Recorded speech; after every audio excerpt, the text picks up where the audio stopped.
Kaixo, ni Lera naiz eta gaur King Kong liburuari buruz hitz egingo dizuet.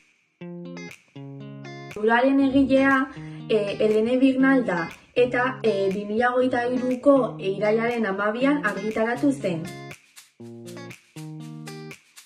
Protagonista neska bat da eta liburuaren historian zehar neska honek bere bizitza kontatzen digu. Bere bizitzan zehar 4 mutil ezberdin ezagutzen ditu. Lehen bizi Jeremy ezagutzen du, ondoren Rada, gero Selim eta azkenik Bife.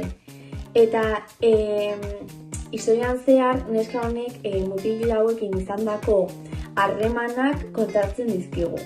Bere lagunak baita ere garrantzia izango dute historian zehar.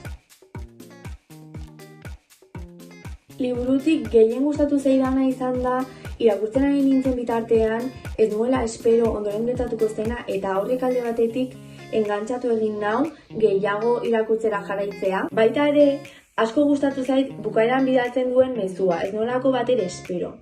Niri asko gustatu zait liburua eta espero dut zuen gustukoa izan. Hurrengora arte!